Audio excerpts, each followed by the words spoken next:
Hey everyone, welcome to the Huddle. We have two guests on today, and I'm excited to introduce both of them to you. We have Scott Eckert, who's the Senior Vice President of Next Generation Retail and Principal at Store Number 8, and we'll talk about what that is in just a second. And then Srini Venkatesan, who is the Executive Vice President of Global Technology.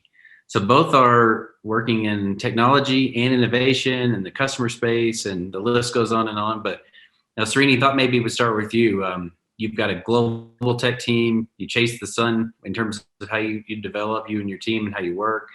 You've had a career in tech in Silicon Valley. So start with your career and what brought you to Walmart. It's the reason I started in Silicon Valley because I was an electrical engineer, VLSI designer to start with. So I was building chips, and some of the chips that I built are in the Mars Pathfinder. That's why for every person who came from India, Silicon Valley was the dream if you're doing anything in Silicon. So I ended up there after doing my master's in University of Louisville, Kentucky.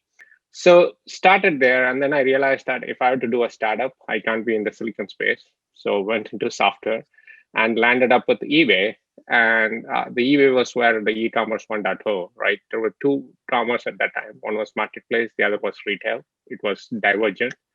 So we started there, and then I moved on to more roles at StubHub, which was a vertical marketplace in tickets, buying and reselling, where I was the CTO and CPO for 5 years. And then I decided to go to a startup world. I went to marketing automation software called Marketo, and took it public from being a small company, so which has now been acquired by Adobe right now. So it's been a great journey. So when I went through that, and then I did advertising at Yahoo, where I was responsible for about $3 billion in ad revenue at Yahoo. Then the e-commerce bite came back. I wanted to do the next generation e-commerce, and Walmart came calling.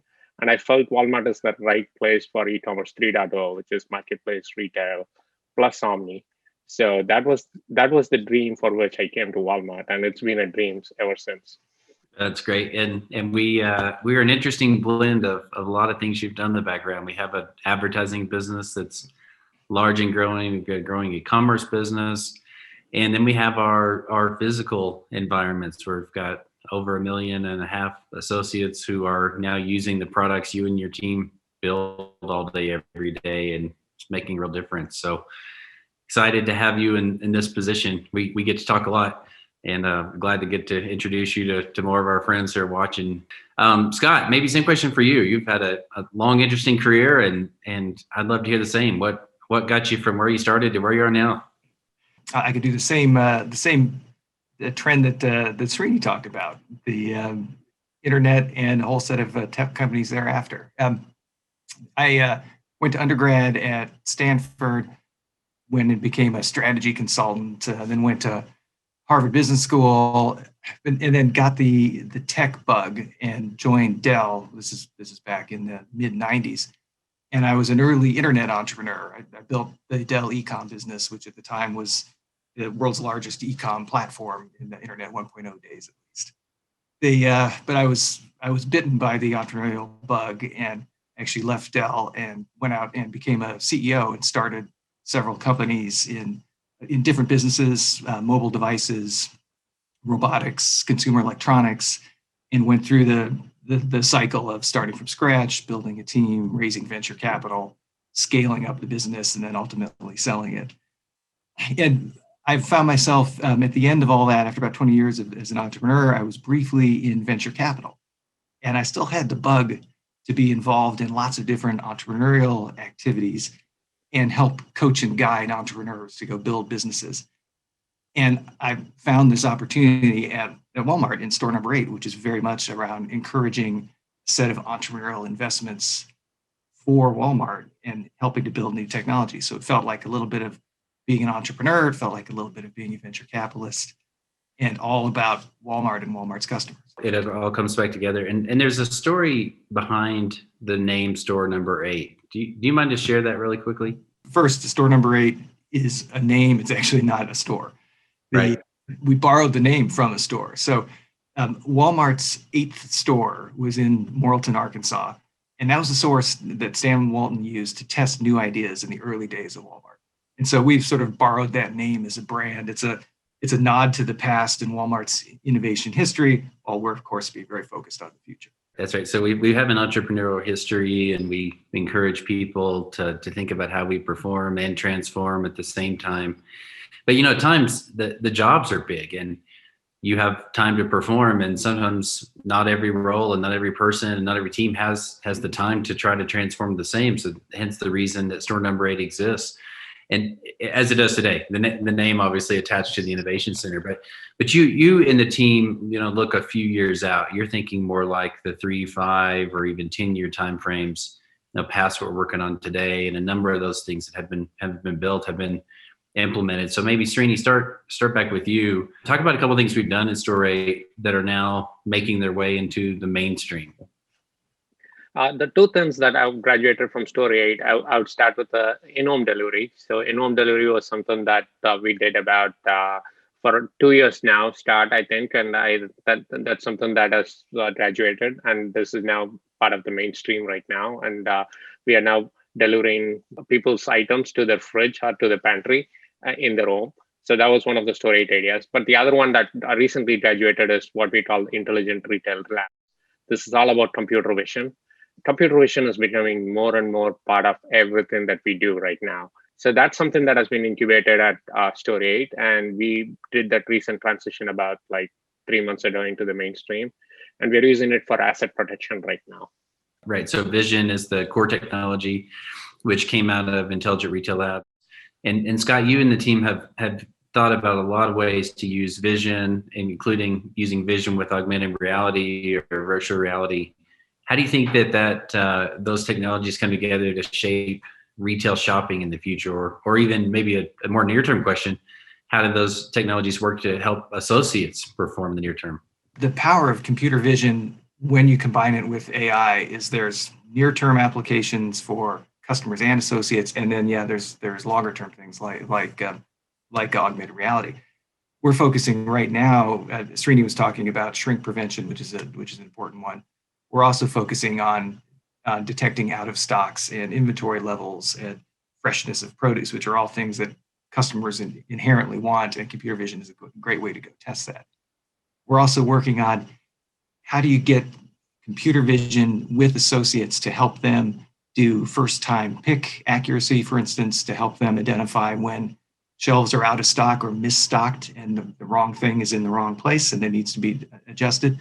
All of that is the blending of computer vision in a store with the artificial intelligence on what the store is supposed to look like, or computer vision looking at a banana with artificial intelligence on what that banana is supposed to look like when it's fresh. And those sorts of things make it very easy for associates to do their work and for us to deliver our services right back to customers. The vision technology application, I was thinking about this a couple of days ago when I was a store manager. What I did a lot of the day was walk the store, look at the store, things I would see, and then I would apply judgment that I had learned from training methods or other people teaching me things along the way. But it's time consuming. The super centers are about 4.5 acres in some cases, and it hundreds of people in them, and the demands on a manager's time or an associate's time or a team lead's time they're high. So they've got a lot to do. And if we can help take out the number of times you have to run to the front, to the back, or to get something, to get a question answered, it's really helpful. And, one of the things to think about for computer vision is it can only see what we see, and then we can interpret it. So there are things that we can do and some limitations, but I'd love to hear about, Srini, how you're thinking about then the associate experience and things like VisPick or helping associates be able to get more done in a day with less friction. As we think about computer vision, what it does is, like you said, it's seen what we have seen. Now the intelligence is in what do I interpret from it and what do I do with it? And we are trying to do two things, right? Like, especially like when we do VisPick and we're doing it in the back room of the store, you are seeing hundreds of cases, but then to be able to isolate that one case that you need to pick, that's where the computer vision with the intelligence behind it, and then an augmented reality which projects it back on the device, on the case that needs to be picked, makes it very easy for that associate to just pick it and go, right? And we are also thinking about more future innovations where we can wear glasses and associates can see through the glasses and things get highlighted on what to pick. So a lot of use cases. What we want to simplify is the cognitive workload on the associates to the extent possible. We don't want to completely remove the associate. It's more about automating and assisting and making their life much more easier by augmenting computer vision capabilities into their normal workflows. Yeah, that's right. We want to save time. I remember when I first started, I would come in at 5 o'clock in the morning.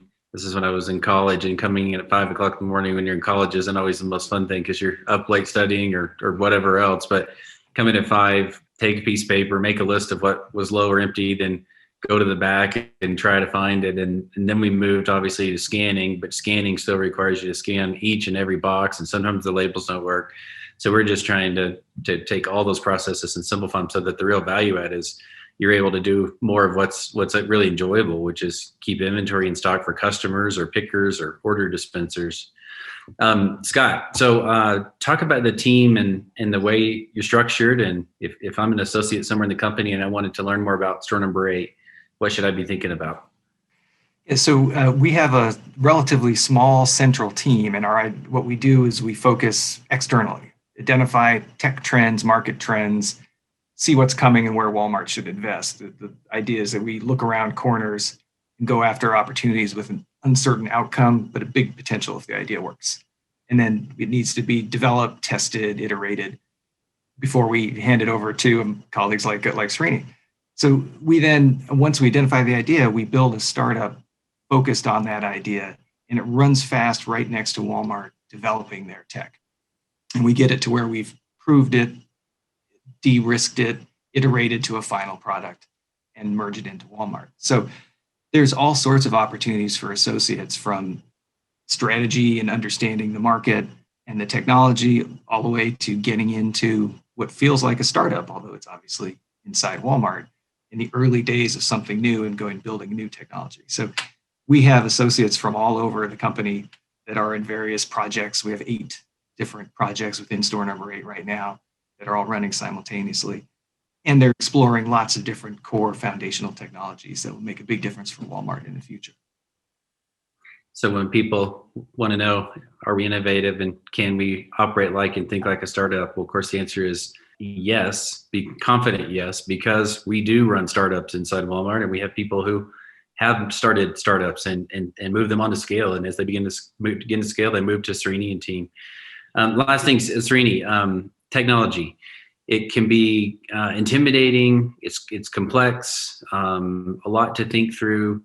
But the end result, what you and the team are trying to do, are take these big, complicated ideas and simplify them. So how do you do that? How do you keep things from being too complex and too complicated, and keep large teams and probably every time zone around the world focused on simplicity for the end user?